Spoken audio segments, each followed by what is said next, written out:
Hello friends, എല്ലാവർക്കും നമസ്കാരം. നിങ്ങളൊരു വൈഫൈ റൗട്ടർ പർച്ചേസ് ചെയ്യാൻ വേണ്ടി നോക്കുമ്പോൾ അവിടെ 300 M B P S, 5400 M B P S ഇങ്ങനെയുള്ള വാല്യൂസ് ഒക്കെ നിങ്ങൾ കാണുമ്പോൾ ഇതൊക്കെ യഥാർത്ഥത്തിൽ ഇൻ്റർനെറ്റ് സ്പീഡാണെന്നാണോ നിങ്ങൾ ധരിച്ചിരിക്കുന്നത്? അതുപോലെ തന്നെ ബാൻഡ് വിഡ്ത്തും ഇൻ്റർനെറ്റ് സ്പീഡും തമ്മിൽ എന്തെങ്കിലും ബന്ധമുണ്ടോ? ഡൗൺലോഡിംഗ് സ്പീഡ് എന്താണ്, അപ്ലോഡിംഗ് സ്പീഡ് എന്താണെന്നുള്ള കാര്യം പലർക്കും അറിയാം. പക്ഷേ ലേറ്റൻസി എന്ന് പറഞ്ഞാൽ എന്താണെന്ന് നിങ്ങൾക്ക് അറിയാവോ? ഇങ്ങനെയുള്ള ഒരുപാട് സംശയങ്ങൾ നിങ്ങളുടെ മനസ്സിലുണ്ടെന്നുണ്ടെങ്കിൽ ഈ ഒരു വീഡിയോ നിങ്ങൾക്ക് വേണ്ടിയിട്ടാണ് ഞാൻ ചെയ്യുന്നത്. ഈ ഒരു വീഡിയോ തീർച്ചയായിട്ടും നിങ്ങൾക്ക് ഉപകാരപ്പെടുന്നുള്ള കാര്യത്തിൽ ഒരു സംശയവുമില്ല. അതുകൊണ്ട് തന്നെ വീഡിയോ ഒന്ന് ലൈക്ക് ചെയ്ത ശേഷം കാണാൻ വേണ്ടി നോക്കുക.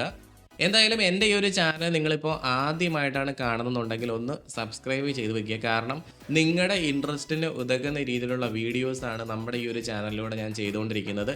അപ്പോൾ പ്രൊഫഷണലായിട്ട് ഈ ഒരു ഫീൽഡിൽ വർക്ക് ചെയ്യുന്ന ഒരു സ്ഥാപനമായതുകൊണ്ട് ഏറ്റവും ലേറ്റസ്റ്റ് ആയിട്ടുള്ള കാര്യങ്ങൾ വളരെ പെട്ടെന്ന് തന്നെ നിങ്ങളിലേക്ക് എത്തിക്കാൻ വേണ്ടിയിട്ട് എനിക്ക് സാധിക്കും. അപ്പോൾ അധികം വൈകിക്കുന്നില്ല, എല്ലാവർക്കും നെക്സ സിസ്റ്റത്തിൻ്റെ പുതിയൊരു വീഡിയോയിലേക്ക് ഒരിക്കൽ കൂടി സ്വാഗതം.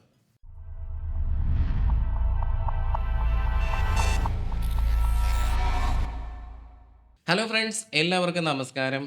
ബാൻഡ് വിഡ്ത്ത് എന്ന് പറഞ്ഞാൽ the amount of data transfer per second. ഒരു സെക്കൻഡിൽ ട്രാൻസ്ഫർ ചെയ്യപ്പെടുന്ന ഡാറ്റയുടെ അളവാണ്, അല്ലെങ്കിൽ ഒരു പീരീഡ് ഓഫ് ടൈമിൽ ട്രാൻസ്ഫർ ചെയ്യപ്പെടുന്ന ഡാറ്റയുടെ അളവിനെയാണ് നമ്മൾ ബാൻഡ് വിഡ്ത്ത് എന്ന് പറയുന്നത്. ഇത് വളരെ സിമ്പിളായിട്ട് നിങ്ങൾക്ക് ഞാനൊന്ന് മനസ്സിലാക്കി തരാം. ഇപ്പം നമ്മുടെ വീട്ടിലേക്ക് 2 പൈപ്പുകൾ വലിച്ചിരിക്കുവാണ്. 2 പൈപ്പുകൾ വെള്ളം എടുക്കാൻ വേണ്ടിയിട്ട് നമുക്ക് കൊണ്ടുവന്നിട്ടുണ്ടെന്ന് വിചാരിക്കുക. അതിൽ വണ്ണം കൂടിയ ഒരു പൈപ്പും ഉണ്ട്, കുറച്ച് വണ്ണം കുറഞ്ഞ ഒരു പൈപ്പും ഉണ്ട്. ഈ വണ്ണം കൂടിയ പൈപ്പിലൂടെ നമുക്ക് കൂടുതൽ വെള്ളം ഒഴുകാൻ സാധിക്കും, അല്ലേ? അപ്പോൾ നമ്മൾ പറയും ഈ വണ്ണം കൂടിയ പൈപ്പിലാണ് കൂടുതൽ ബാൻഡ് വിഡ്ത്ത് ഉള്ളതെന്ന്. അങ്ങനെ നമുക്ക് പറയാൻ സാധിക്കും.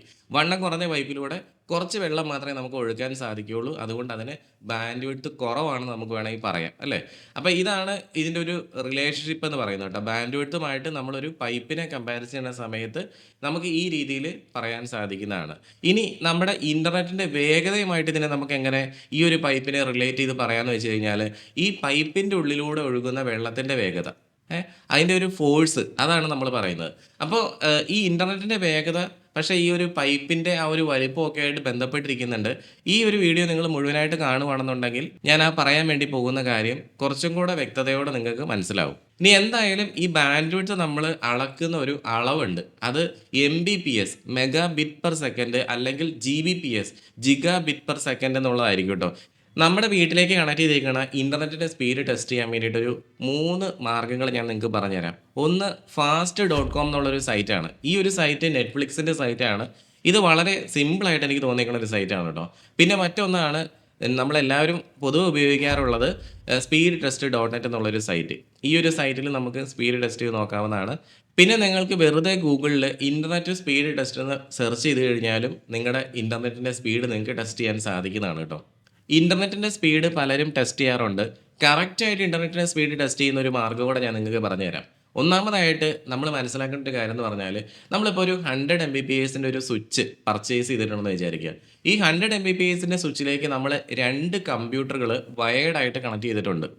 അപ്പോൾ അതായത് ഈ സ്വിച്ച് ഈ 2 ഡിവൈസിന് വേണ്ടിയിട്ട് നമ്മൾ ഷെയർ ചെയ്ത് കൊടുത്തിരിക്കുകയാണ്.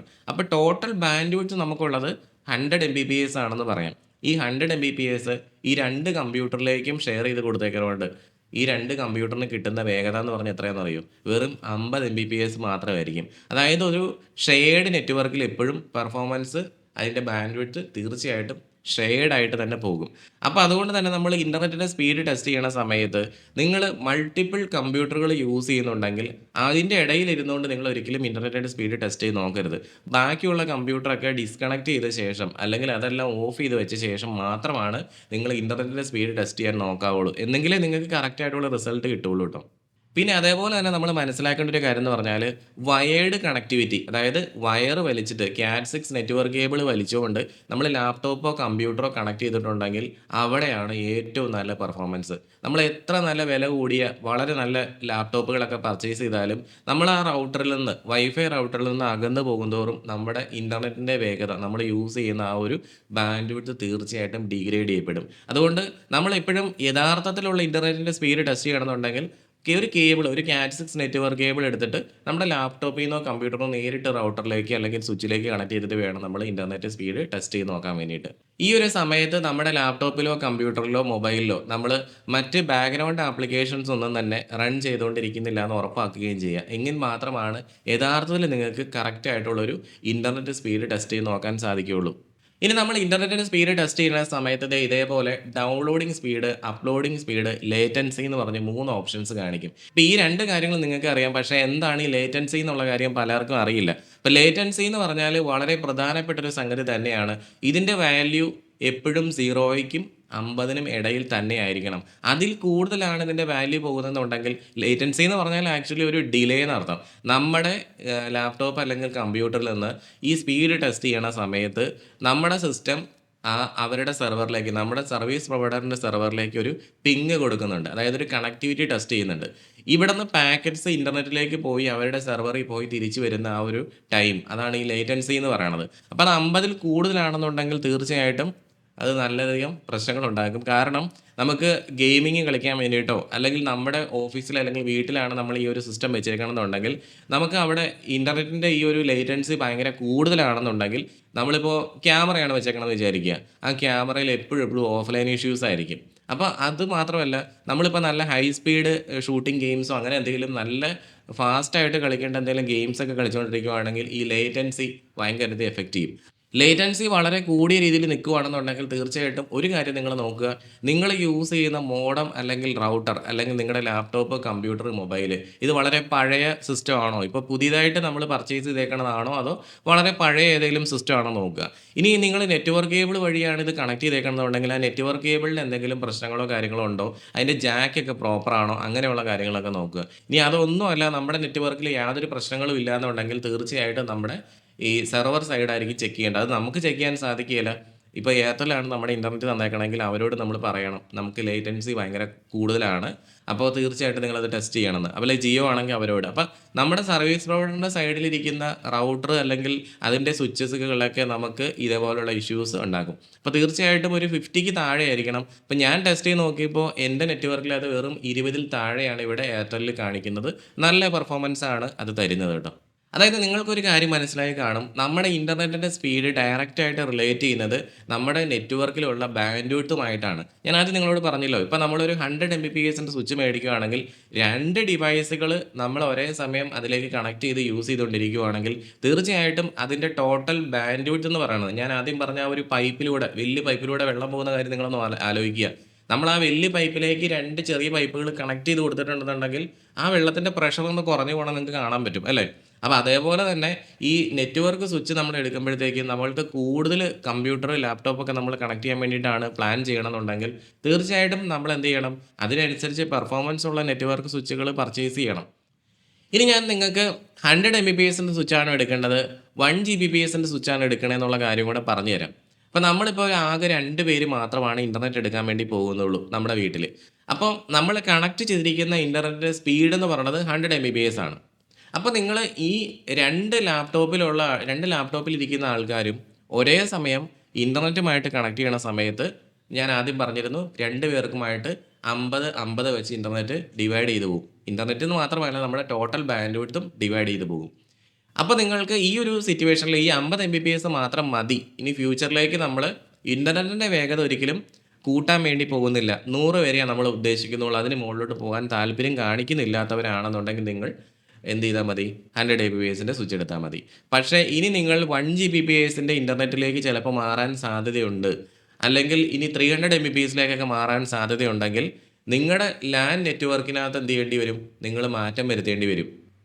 കാരണം അവിടെ നമുക്ക് ആകെ 100 Mbps ബാൻഡ്വിഡ്ത്തേ ഉള്ളൂ. അപ്പോൾ നമ്മൾ 1 Gbpsൻ്റെ ഇൻ്റർനെറ്റ് ഈ 100 Mbpsലേക്ക് നമ്മൾ കണക്ട് ചെയ്ത് കഴിഞ്ഞാൽ നമുക്ക് ഒരിക്കലും ആ വേഗത കിട്ടില്ല അല്ലേ. അപ്പോൾ അതുകൊണ്ട് എന്ത് ചെയ്യേണ്ടി വരും, നമ്മൾ നമ്മുടെ നെറ്റ്വർക്ക് സ്വിച്ചിനെ മാറ്റിയിട്ട് 1 Gbpsലേക്ക് മാറ്റേണ്ടി വരും. അപ്പോൾ ഒരു സേഫ് സോണിൽ നമുക്ക് നിൽക്കാൻ വേണ്ടിയിട്ട് എപ്പോഴും നല്ലത് എന്താണ്, 1 Gbps നെറ്റ്വർക്ക് സ്വിച്ച് എടുക്കുക. കാരണം ഇപ്പോൾ നമുക്ക് അവൈലബിൾ ആയിട്ടുള്ളതിൽ ഒരു മീഡിയം റേഞ്ചിൽ വരുന്ന സാധനമാണ് അത്. അപ്പോൾ അതുകൊണ്ട് അത് പർച്ചേസ് ചെയ്ത് വെച്ച് കഴിഞ്ഞാൽ പിന്നീട് നമുക്കത് മാറ്റേണ്ടി വരില്ല, അല്ലെങ്കിൽ നമ്മുടെ നെറ്റ്വർക്ക് ഇൻഫ്രാസ്ട്രക്ചർ നമ്മൾ മാറ്റേണ്ടി വരും.